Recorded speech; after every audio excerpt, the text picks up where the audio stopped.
हाय कितनी सर्दी है। मेरा तो आज रजाई से निकलने का मन ही नहीं कर रहा, पर क्या करूं, उठना ही पड़ेगा, नहीं तो रसोई में देर हो जाएगी। अरे क्या खुद में बड़बड़ाए जा रही हूँ, सो जाओ और मुझे भी सोने दो। आपको तो बस ऐसे ही लगता है। अरे सुबह के 6 बज गए, चाहे सर्दी हो या गर्मी, मुझे तो आप किसी भी हाल में उठना ही पड़ेगा, नहीं तो आप ही मुझे लेक्चर देंगे। टाइम पर उठा करो, टाइम पर नाश्ता बनाया करो। अच्छा बाबा, तुमसे कौन बहस करे सुबह सुबह, मुझे माफ करो, तुम जीती मैं हारी, अब खुश। मुझे सोने दो यार, प्लीज बक बक मत करो। हाँ, मेरी बात है तो आपको बक बक ही लगेगी ना। कभी मेरी जगह घर का काम करके देखिए सर्दियों में, तब पता चलेगा। जाती हूँ मैं। आए ये सर्दी। अब मीतू उठी और तैयार होकर रसोई में गई, जहाँ नेहा चाय बना रही थी। भाभी आपकी भी चाय बना लूं ना, बड़ी सर्दी है। चाय पिए बिना मैं बर्फ जैसे जमी जा रही हूँ। हाँ हाँ बना ले बे, चाय पीकर ही बर्तन धो लेंगे, फिर नाश्ता भी बनाना है। भाभी देखी ना, किचन में कितनी ठंडी हवा आ रही है खिड़की से, और किचन की खिड़की बंद भी नहीं रख सकते। राघव भैया से कहिए ना, एक ब्लोअर हीटर ला दे, कम से कम खाना तो आराम से बना पाएंगे हम। हाँ भाई, हीटर की जरूरत तो बहुत है हमें, पर तेरे भैया तो मानने से रहे। तू विवेक भैया को बोल कर देखना, शायद वो ला दे। अरे नहीं भाभी, वो नहीं लाने वाले, दोनों भाई एक जैसे हैं। पर भाभी कुछ तो करना पड़ेगा। हम एक काम करेंगे, विवेक भैया और राघव नाश्ता करने बैठेंगे ना, तो हम दोनों साथ में बोलेंगे, शायद मान जाए। अब सर्दी और नहीं सहन हो रही भाई। अभी दोनों बातें कर रही थी, तभी सुशीला ने आवाज दी। अरे क्या कर रही हो दोनों की दोनों, आज चाय मिलेगी कि नहीं? इतनी ठंड है, मेरे तो हाथ पैर नहीं चल रहे, चाय पीऊं तो थोड़ी गर्माहट आए। जी मम्मी जी लाती हूँ। नेहा ने जल्दी से चाय छानी और सुशीला को देने गई। ये लीजिए मम्मी जी आपकी चाय। ला दे। क्या खुसर पुसर कर रही थी रसोई में तुम देवरानी जेठानी, जो चाय लाने में इतनी देर कर दी? ठंड से मेरी जान निकली जा रही थी।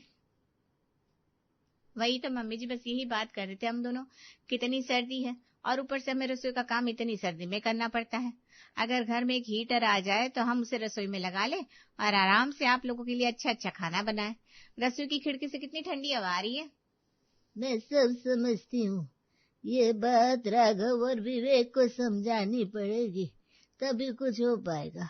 तुम दोनों उन्हीं से बात करना, मेरी तो अब इस घर में चलती नहीं। हाँ मम्मी जी, आज हमने सोचा है कि नाश्ते के वक्त उनसे कहेंगे, देखते हैं क्या होता है। नेहा सुशीला को चाय देकर किचन में गई और फिर नीतू और नेहा ने मिलकर नाश्ता बनाया और टेबल पर लगा दिया। घर के सभी लोग नाश्ता करने आ चुके थे। और मम्मी थोड़ा जल्दी नाश्ता दे दो ना, वैसे ही सर्दियों की वजह से उठने में काफी लेट हो गई हूँ, कॉलेज भी जाना है। हाँ बेटा, ये लो पराठे खा लो।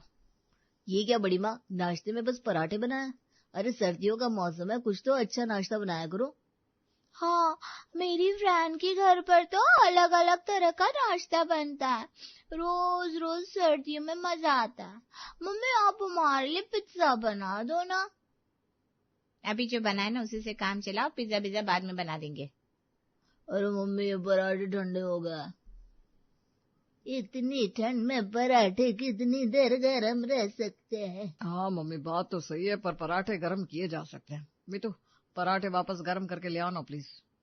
हाँ भाई, ठंड में तो खाना गरम ही अच्छा लगता है। आप लोगों को ये गरम गरम खाना खिलाने के चक्कर में हमारी क्या हालत होती है सुबह सुबह, पता भी है कितनी ठंड है। ऊपर से रसोई में इतनी ठंडी हवा आती है खिड़की से, फिर भी हम खाना बना रहे होते हैं। कभी सोचा अगर हमारी तबीयत खराब होगी तो? अरे खाना बनाना तुम्हारा काम है, जैसे बाहर ऑफिस जाना हमारा काम है, तो इसमें सुधारना कैसे? हमें एक ब्लोअर चाहिए जो किचन को गर्म रख सके और हम आराम से खाना बना सके। किचन की खिड़की से इतनी ठंडी हवा आती है कि खाना बनाते बनाते हाथ बर्फ हो जाते हैं। अरे तो खिड़की बंद कर दो, सिंपल। पर पापा, किचन की खिड़की बंद करने से जो खाना बनता है उसका धुआं कहाँ से जाएगा? किचन की खिड़की बंद करने से हेल्थ खराब होगी। एक हीटर लगवा दीजिए मम्मी, और चाची को थोड़ा आराम मिल जाएगा, तो हमारे लिए अच्छा अच्छा खाना बना पाएंगे। सबकी बात सुनकर विवेक और राघव ने आपस में कहा, ये लो आ गई इनकी नई फरमाइश, अब इन्हें हीटर लगा दो। उनके कहे पर अगर हम खर्च करने लगे तो हमारी तो लुटिया ही गोल हो जाएगी भैया, कुछ तो जुगाड़ लगाना पड़ेगा। आइडिया, मेरे दिमाग में एक मस्त आइडिया है। विवेक, तू जल्दी से एक कंबल लेकर किचन में आ जा। क्या करने वाले हो भैया, आप बताओ तो सही। अरे तू फटाफट लेकर तो आ, मैं बताता हूँ। विवेक कंबल लेकर किचन में पहुंचा। तब तक राघव और घर के बाकी सभी लोग किचन में आ गए थे। राघव ने खिड़की पर कंबल लगाते हुए कहा, लो हो गया तुम्हारी ठंडी हवा का जुगाड़। है ये कैसे जुगाड़ है, इससे भला क्या होगा? अरे भाभी मैं तो समझ गया, अब कंबल की वजह से खिड़की से ठंडी हवा नहीं आएगी, बल्कि कंबल से छनकर गर्म हवा आएगी, क्योंकि कंबल तो गर्म होती है ना। चलो चलो हम सब कॉलेज चलते हैं, इनका कुछ नहीं हो सकता। हाँ सही कहा। मम्मी चाची पापा चाचा को समझाना बेकार है, फालतू हमारा टाइम भी वेस्ट हुआ। हम कॉलेज जा रहे हैं। निशांत मेरा भी बैग ले आ, यहाँ थोड़ी देर और रुकी तो मैं तो पागल हो जाऊंगी। हाँ दीदी ले आ, चलो। विवेक और राघव के जुगाड़ से परेशान होकर बच्चे तो कॉलेज चले गए। मीतू और नेहा ने सर पर हाथ रख लिया। अगले दिन सभी शाम को चाय पी रहे थे। आज तो इडली और गर्मा गर्म सांबर खाने का बड़ा मन कर रहा है, बहुत दिनों से नहीं खाया। मीतू बनाएगी क्या, आता है तुझे? जी मम्मी जी आता तो है। तो बनाइए ना बड़ी माँ, हम भी तो चखे आपके हाथ की इडली सांबर का स्वाद। हाँ मम्मी बनाइए ना प्लीज, पिछले महीने खाई थी इडली कॉलेज के सामने वाले रेस्टोरेंट से, बहुत दिन हो गए। अरे इडली बनानी तो आती है, पर बनेगी कैसे? इडली स्टैंड नहीं है घर पर, ऊपर से कुकर भी 3-4 महीनों से खराब पड़ा है। और हम कब से बोल रहे कि नया कुकर ला दो, पर नहीं, इन्हें तो पैसे खर्च करने के लिए बोलो ही मत। आप लोग इतना गुस्सा क्यों हो रहे हो? इडली बनानी है ना, मैं सिंपल सा आइडिया देता हूँ। घर में छोटी छोटी कटोरियां है ना, बस उसमें इडली का बैटर डालो और बना लो। देखो कितना सही तरीका है इडली बनाने का। वाह विवेक वाह, क्या बात है, क्या दिमाग पाया है, बिल्कुल मेरी तरह। कुकर का काम 4 महीनों से कढ़ाई में हो रहा है, तो आगे भी हो जाएगा। और उस खराब कुकर को मुझे दो, उसमें लोहे के तार से जाली बना देता हूँ, फिर उस पर तुम कटोरियां रखकर इडली आराम से स्टीम कर पाओगी। अरे मेरी कंजूस औलाद, घर में तुम्हें चाहिए सारी फैसिलिटी, अच्छा खाना, अच्छे से रहना, बस तुम्हारे पैसे खर्च नहीं होने चाहिए। अरे मम्मी क्यों आप इन सब में पड़ रही हैं? आपको इडली सांभर खाना है ना, बन जाएगा। मुझे क्या करना है, संभालो अपना घर खुद। एक न एक दिन तुम्हें भी समझ में आएगा कि हर बात पर कंजूसी करना सही नहीं होता। ऐसा कहकर सुशीला उठकर अपने कमरे में चली गई। नीतू और नेहा ने राघव और विवेक के जुगाड़ से ही इडली बनाई और फिर खाना खाने के लिए सुशीला और बाकी सभी को बुला लिया। मम्मी जल्दी दे दो ना, भूख भी लगी है और इडली मेरी फेवरेट है। हाँ बेटा लो ये इडली और गर्मा गर्म सांबर। बड़ी माँ ये इडली थोड़ी अजीब नहीं लग रही, ऊपर से सूखी सूखी सी लग रही है। इडली है या चावल का टुकड़ा, चम्मच मारो तो आवाज आ रही है। मुझे नहीं लग रहा ये खाने के लायक है, मैं तो सांबर ही ले लूंगी। अरे बाप रे, ये कैसी इडली बनाई है, नीचे चिपक रही है और ऊपर सूखी, बीच में कच्ची, कैसे खाई जाएगी? अब क्या करें मम्मी जी, जुगाड़ से बनी है। इडली स्टैंड होता तो सही बनती। और कुकर भी खराब पड़ा है 3 महीने से, बार बार बोलते हैं नया लाओ, कोई सुनता है क्या? मम्मी मार्केट जैसे सॉफ्ट इडली आप लोग नहीं बना सकती क्या? हाँ मार्केट में इडली बहुत सॉफ्ट होती है, हाथ से दबाओ तो गड्ढा पड़ जाए। मैं नहीं खाऊंगी, सच में नहीं। मैं अपने कमरे में जा रही हूँ, आज सिर्फ सांभर ही पीकर काम चला लूंगी। मैं भी, अगली बार मार्केट से ही ले आएंगे, यहाँ घर में तो रोज एक्सपेरिमेंट ही होता रहता है। चारों बच्चे अपने सांभर की कटोरी उठाकर कमरे में चले गए। उनके जाते ही पूरे घर में भारी सन्नाटा फैल गया। अब सबकी नजर राघव और विवेक पर थी। क्या हुआ जी, अपने जुगाड़ की इडली खाई है ना? इतनी तारीफ कर रहे थे कटोरियों वाली इडली की। हाँ भैया, आज तो आप लोग भी टेस्ट बता दो, घर की जुगाड़ वाली इडली कैसी लगी? अब टेस्ट तो ठीक है। हाँ हाँ बिल्कुल, देसी स्टाइल है, ऐसी इडली कहाँ मिलेगी?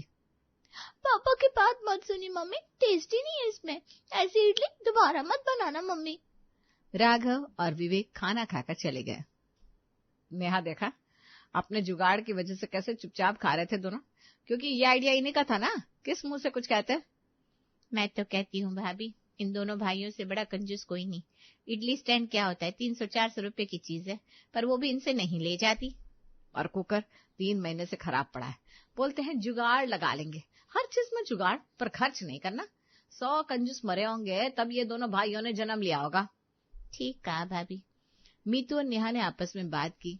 इसके अलावा वो और कर भी क्या सकती थी। विवेक और राघव के सामने उनकी एक नहीं चलती थी। हर बात पर वो दोनों कुछ न कुछ जुगाड़ लगा ही देते थे। ऐसे ही एक दिन आ गया आप ऑफिस से? मैं आपका ही वेट कर रही थी। क्यों, कुछ कहना था क्या? वो दरअसल चारों बच्चे आजकल ठीक से घर में खाना ही नहीं खाते, रूठे रूठे से रहते हैं। तो मैं आज सोच रही थी उनकी पसंद का कुछ बढ़िया सा बना दूं, वे सब भी खुश हो जाएंगे।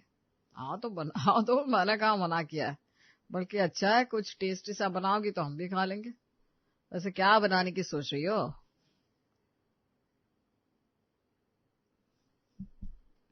लो, विवेक भैया भी आ गया ऑफिस से। नेहा, पानी लाना विवेक भैया और तेरे जेठ जी के लिए। तो मैं कह रही थी पिज्जा और केक बनाना चाहती हूँ बच्चों के लिए। वाह भाभी, बनाइए बनाइए, पिज्जा तो मुझे भी पसंद है। ये लीजिए पानी। पसंद है तो दिलाइए माइक्रोवेव, और माइक्रोवेव आएगा तभी ये सारी चीजें बन पाएगी। बस तुम दोनों से तो सिर्फ खर्चे की बात करवा लो, जब देखो तब ये ला दो वो ला दो। अरे पैसे पेड़ पर थोड़ी ना उगते हैं। तुम दोनों इतनी समझदार हो, कोई ना कोई उपाय निकाल लिया करो ना। बस इन दोनों को और कुछ भी कहो, पर लाने के लिए कुछ मत कहो। ये क्या बात हुई? उपाय निकाल लो। अरे जो चीज जिसमें बनती है उसी में ही बनेगी ना। अरे भाभी, रसोई आप लोग संभालते हो, पर जुगाड़ हमारे पास है। कैसा जुगाड़? अरे देखो, पिज्जा क्या है, एक तरह की सब्जियों वाली रोटी, और रोटी किस पर बनती है? हमारे इंडियन तवे पर, है ना? तो बस पिज्जा भी उसी पे ढककर पका लो, थोड़ा स्टीम होगा, थोड़ा सिकेगा, और लो पिज्जा तैयार। हाँ, मैंने ना एक रील भी देखी थी, उसके ऊपर रुको रुको मैं तुम दोनों को भेजता हूँ। लो, हो गई ना प्रॉब्लम सॉल्व। बिना मतलब कुछ भी बोलते रहते हो आप लोग। अब आराम से बनाओ पिज्जा, तब तक हम फ्रेश होकर आते हैं। चलिए भैया। हाँ भाई चलो। दोनों भाई चले गए। मीतू और नेहा की एक बार फिर बोलती बंद कर गए। मीतू और नेहा अब किचन में जाकर पिज्जा बनाने लगी। एक तो इतनी ठंडे, ऊपर से इनके जुगाड़ खत्म नहीं होते। भाभी करे तो क्या करे, कैसे समझाए इनको कि जुगाड़ से चीजें हो तो जाएगी पर परफेक्ट नहीं होगी। मैं तो समझा समझा कर थक गई हूँ। और देखो ना, ये सर्दियों की जुगाड़ू रसोई है। यहाँ ठंडी हवा आती थी तो कंबल का पर्दा तान दिया। ठंड तो अब भी लगती है, कौन समझाए। चलो आज तवे पर ही पिज्जा बनाते हैं, और उस खराब कुकर में केक। हाँ भाभी, आज अगर बच्चों ने कुछ कहा ना तो हम भी पीछे नहीं हटेंगे। परेशान हो गई हूँ इन दोनों से। घर की कोई भी चीज लाने बोलो तो इनको सांप सूंघ जाता है। अरे इतने पैसे अपने साथ स्वर्ग लेकर जाएंगी क्या? हाय हाय, शुभ शुभ बोलने। हाँ, जो भी है जैसे भी है तो हमारे पति ना। कभी तो इन्हें भी समझ में आएगा ही। बच्चे रोज बाहर इतना खर्चा कर रहे हैं, ये नहीं दिखाई दे रहा इन्हें। बस हम जो सामान बोले उसी में कटौती करने इन दोनों को। हाँ भाभी, सही कहा। तभी श्रुति ने आवाज दी, मम्मी मेरा स्वेटर नहीं मिल रहा, जरा दो ना। अरे बेटा वो गीला है, आज ही धोया था। तो एक काम कर, तेरे पापा से कोई आइडिया ले ले, उनके पास इसका भी जुगाड़ होगा। हाँ श्रुति बेटा, ये तुम्हारी मम्मी मुझे ही सुनाकर बोल रही है। रोज रोज एक जैसा स्वेटर क्यों पहनना? ये देखो, ये दादी की फटी हुई पुरानी शॉल है। So what? अब मैं इसे पहनूं? अरे बेटा थोड़ा दिमाग लगाओ। इस पुरानी शॉल को अगर तुम पोंचू की तरह पहन लो तो कितना कूल लगेगा, है कि नहीं? यहाँ भी जुगाड़ लगा दिया। हाँ भाई, अब दिमाग है तो लगाते जाओ, ऐसे ही पहनो, अच्छा लग रहा है। आप भी पहन लो, बिल्कुल अच्छा नहीं लग रहा। गुस्से में श्रुति चली गई। थोड़ी देर में तवा पिज्जा भी रेडी हो गया। सभी खाने आ गए। वाह, दिख तो रहा है पिज्जा जैसा, पर कैसा बनाया?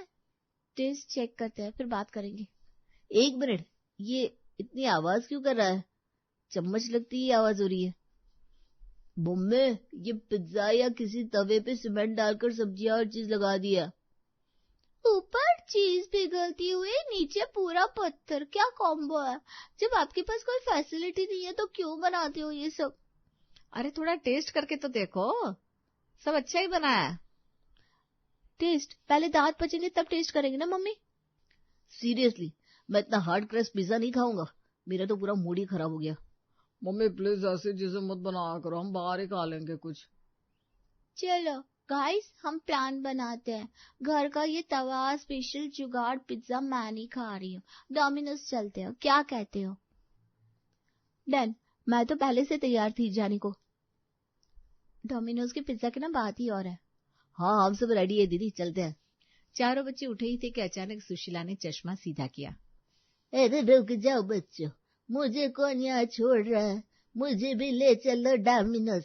नेहा, मीतू, ये जो तुमने बनाया है इसे खाने से अच्छा सादी खिचड़ी खा लेती, पूरा मुंह खराब हो गया। अब तो बाहर बच्चों के साथ पिज्जा ही खाऊंगी। आ जाइए दादी कूल, आज की ट्रीट हमारी तरफ से। आज आपको पिज्जा भी खिलाएंगे और चोकोलावा केक भी। हाँ, आज तो खूब मस्ती करूंगी तुम्हारे साथ। खाने दो इन चारों को ये जला हुआ पिज्जा। लेट्स गो दादी कूल। चारों बच्चे और सुशीला घर से निकल गए। पीछे बस राघव, विवेक, नीतू और नेहा रह गए। लीजिए, आपका वर्ल्ड फेमस जुगाड़ू पिज्जा भी चला गया डस्टबिन में। बच्चे भी चले गए साथ में दादी को लेकर। सब बर्बाद कर दिया आप लोगों ने।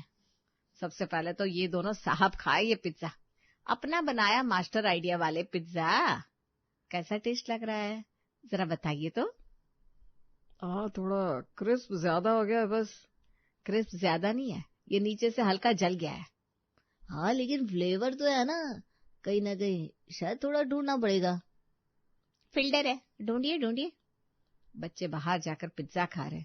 रोज बाहर का खाना मतलब रोज एक्स्ट्रा खर्च। कभी हिसाब लगाया आपने बाहर का खाना कितना महंगा होता है और हेल्थ भी खराब होती है उससे? पर आपको क्या है? क्यों बच्चे रोज बाहर खा रहे, इतने पैसे बर्बाद हो रहे? जी हाँ, बहुत। लेकर तो आप दोनों से ही जाते हैं बच्चे पैसे, पर आप लोग उनका हिसाब नहीं रखते। बस हिसाब तो रसोई का रखा जाता है। और रोज ऑयली स्पाइसी खाना खा रहे बच्चे। घर में सुविधा होती ना तो बाहर नहीं जाते और ना ही पैसे उड़ाते। अरे इस उम्र में बच्चों को हाथ से निकलते ज्यादा देर नहीं लगती, फिर बचाते रहना अपने पैसे। मम्मी जी भी तो ठीक से खाना नहीं खाती। घर में जो बनता है बिना सामान के बस थोड़ा सा खाकर उठ जाती है। इस उम्र में उन्हें बढ़िया खाना चाहिए। कुकर खराब है, माइक्रोवेव नहीं है, इडली स्टैंड नहीं है, गैस का एक बर्नर भी बंद पड़ा है और हीटर उसकी तो पूछो मत। भाई घर में रेनोवेशन चाहिए और आप लोग कहते रहते हो जुगाड़ लगा लो। अच्छा, अब समझ में आ गया। हाँ, शायद हम ही गलत थे। खैर जो हुआ सो हुआ। आप बताओ क्या करना चाहिए? कोई जुगाड़ है तुम दोनों के पास? फिर जुगाड़? अब जुगाड़ यह है कि अगर अब भी चीजें नहीं सुधरी तो रसोई आप दोनों संभाल लेना, हम अपने मायके चले जाएंगे। हाँ, सर्दियों में ये जुगाड़ू रसोई संभालने की ताकत नहीं है हमारे पास। सर्दियों में हर किसी को अच्छा खाना चाहिए, पर रसोई कोई ठीक से नहीं करवाता। हम तो मायके ही जाकर चैन से रहेंगे। अरे ऐसा मत बोलो, तुम मायके जाओगी तो हमारा क्या होगा? जो होगा सो होगा, लगा लेना जुगाड़। अरे ठीक है भाई, अब कोई जुगाड़ नहीं, आज ही चलते हैं मार्केट, सब चीजें खरीदेंगे। हाँ सच में, तुम दोनों भी चलो ना, जो चाहिए सब ले आएंगे। देखो तो सही, आज खाली हाथ तो नहीं लौटोगे ना? नहीं तो सोच लेना। अरे नहीं भाई, इस बार पूरा सामान आएगा। जो चाहिए सो ले लो, पर जाने की बात मत करो। अपना घर अपने हिसाब से संभालो, हम कभी जुगाड़ नहीं लगाएंगे। ये हुई ना बात। चारों मार्केट गए। नया कुकर, माइक्रोवेव, बढ़िया इडली स्टैंड, नया गैस बर्नर और एक धांसू सा ब्लोअर, सब खरीद कर ले आया। घर लौटकर रसोई में चीजें सच दी गई और जुगाड़ू रसोई फाइनली एक प्रॉपर मॉडर्न रसोई बन गई। अब सर्दियों में नेहा और मितू को खाना बनाने में कोई दिक्कत नहीं होती थी और सारी चीजें होने की वजह से खाना भी एक नंबर बनता था। अब बच्चे भी खुश रहने लगे थे और बड़े भी।